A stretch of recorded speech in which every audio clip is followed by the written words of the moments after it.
আসসালামু আলাইকুম বন্ধুরা, আজ আমি আপনাদের সাথে শেয়ার করব এই সুন্দর ছোট ছোট ফুলের টিউটোরিয়ালটি। এই ফুলটা আমি কিভাবে তৈরি করেছি সেটাই আমি আপনাদের দেখাবো। এই ধরনের ছোট ফুল আমাদের অনেক ধরনের কাজে ব্যবহার হতে পারে। এগুলো আমরা হেডব্যান্ডে, কুশি কাটা জামায়, গলা এবং অনেক বিভিন্ন কাজে এগুলো আমরা ব্যবহার করতে পারি। এটার সঙ্গে হুক লাগিয়ে আমরা এটা হিজাব পিন হিসেবে ব্যবহার করতে পারি। এটা দিয়ে আমরা কানের দুল তৈরি করতে পারি।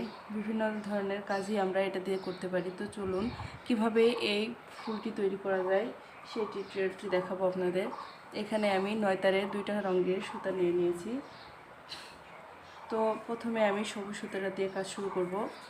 এখানে সবুজ রঙের সুতাটা এখানে একটা ম্যাজিক রিং তৈরি করে নেব। এইভাবে করে একটা ম্যাজিক রিং তৈরি করে নিচ্ছি। এখানে 3টা চেন করে নেব, 1 2 3।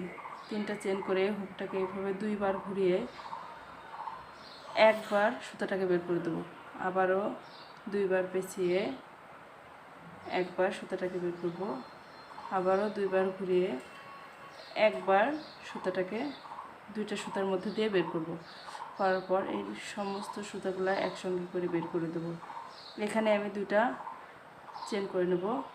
আবারও একটু খেয়াল করলে আপনারা বুঝতে পারবেন, এটাকে ত্রিপুল কুশি বলে। ত্রিপুল কুশি একটা বার আমরা সুতাটাকে বের করব এবং এর ভিতরে 3টা সুতা থেকে যাবে। আবারও একবার বের করব, আবারও একবার বের করব, আবারও একবার বের করব। এখানে আমি মোট 4বার ত্রিপুল কুশি করব। এর সঙ্গে শুধু একবার করে ত্রিপুল কুশি থেকে সুতা বের করব। দিয়ে এবার একভাবে আটকিয়ে এভাবে 2টা চেন করে দেব। দেখুন, একটু ভালো করে খেয়াল করলেই বুঝতে পারবেন কাজটা এভাবে কীভাবে করছি। 2 3 4। এবার পুরো সুতোগুলোকে একবারে বের করে দিয়ে এখানে 2টা চেন করে নিতে হবে। তো এভাবে এই রিংয়ের মধ্যে আমি এই কাজটা 8বার করব, করে ফিরে আসছি। তো দেখুন, আমি এখানে 8বার এটা করে ফিরে এসেছি এবং 2টা চেন করে নিয়ে এভাবে 3 নম্বর সুতার মধ্যে দিয়ে এভাবে করে এখানে জয়েন্ট করে দিছি। জয়েন্ট করে এখানে সুতাটা কেটে নেব। একটা চেন দিয়ে সুতাটাকে একটু বড় রেখে সুতাটাকে কেটে নিচ্ছি। সুতাটা এর সাথে লুকানোর জন্য এভাবে করে হুকের সাহায্যে সুতাটাকে এভাবে মধ্যে ঢুকিয়ে দিচ্ছি, যাতে পরবর্তী কাজের মধ্যে সুতাটা লুকিয়ে যায় এবং পরবর্তীতে খোলার কোনো চান্স থাকবে না। জি। তো এবার আমি এখানে হলুদ সুতাটা ব্যবহার করব। তো এখানে একটা নট তৈরি করে নিচ্ছি। নট তৈরি করে এভাবে হুকটাকে ঢুকিয়ে সুতাটাকে টেনে এনে 1 2 3 3টা চেন করে নিচ্ছি। এখানে আমি ডাবল কুশি করছি 3বার। 1 2 3।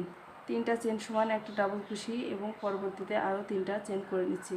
3বার ডাবল কুশি করে নিচ্ছি। নিয়ে এইটাকে, এই যে সুতাটা এখানে কোনো চেন না নিয়ে পরবর্তী যে 2টা চেনের গ্যাপ তৈরি করেছিলাম সেই গ্যাপের মধ্যে এক সিঙ্গেল কুশি করে আটকে দিছি। আবারও 3টা চেন করে নিছি। 3টা চেন করে আবারও সেম ঘরের মধ্যে 3বার ডাবল কুশি করে নিচ্ছি। 1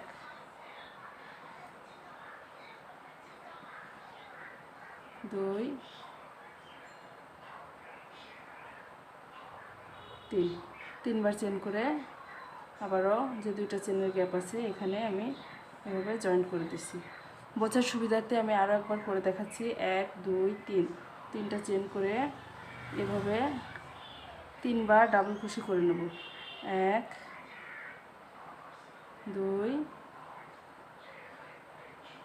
3। 3টা চেন, 3টা ডাবল কুশি করে আমি কোনো চেন না নিয়ে পরবর্তী 2টা চেনের গ্যাপের মধ্যে এভাবে জয়েন করে নিছি। তো পুরোটা করে ফিরে আসছি। তো দেখুন আমি এখানে পুরোটা কমপ্লিট করে ফিরে এসেছি। তো এখানে আমি 4টা চেন করে নেব, 1 2 3 4, 4টা চেন করে এইভাবে করে এই যে এখানে যে সুতার আছে এখানে জয়েন করে দিছি। আবারও 4টা চেন করে নিয়ে আবারও উল্টো দিক থেকে যে দুই চেনের যে ফাঁকা জায়গাটা আছে এখান থেকে আমি জয়েন করে দেবো 4টা করে চেন। এবং এই যে দেখুন এখান থেকে হুকটাকে ঢুকিয়ে এভাবে করে সুতাটাকে নিয়ে এসে জয়েন করে দেবো 1 2 3 4। প্রতিবার আমি একই কাজ করছি। এই যে এখানে এরকম একটা লেয়ার তৈরি হবে। তো এখানে আমি 8টা পাপড়ি নিচে আর 4টা করে চেন করে 8টা লেয়ার তৈরি করে নিয়েছি। তো এখানে আমি 1 2 3 3টা চেন করব এবং এই যে প্রথম লেয়ারের মধ্যে 3বার ডাবল কুশি করব, 2 3, 3টা চেন করে তা দ্বিতীয় লেয়ারের যে ঘর তৈরি হয়েছে এর মধ্যে জয়েন করে দেবো। আবারও 3টা চেন করে নেব, নিয়ে 3বার ডাবল কুশি করে দেবো, 2 3। উপরের লাইনে যেভাবে কাজটি করেছিলাম এবারও ঠিক সেভাবে কাজটি প্রত্যেকটা লেয়ারে আমি 8টা লেয়ারে 8বার করে নেব। এই যে দেখুন আমি সম্পূর্ণটা কমপ্লিট করে নিয়েছি এবং এখানে সুতাটা কাটার জন্য একটা চেন দিয়ে সুতাটাকে টেনে এভাবে করে কেটে নিয়ে চাপ দিয়ে লাগিয়ে দিচ্ছি। তো দেখুন কতটা সুন্দর হয়েছে ফুলটা। এভাবে এই ফুলটার মাঝখানে একটা পুঁতি অ্যাড করে দিলে দেখতে এগুলো অনেক সুন্দর লাগে। তো আজকের মতো এ পর্যন্তই, আশা করি আপনাদের ভালো লাগবে। যদি ভালো লেগে থাকে তো আমার চ্যানেলটি একটা লাইক কমেন্টস করবেন এবং চ্যানেলটিকে একটু সাবস্ক্রাইব করে দেবেন। তো সবাইকে অসংখ্য ধন্যবাদ, ভালো থাকুন সবাই, সালামু আলাইকুম।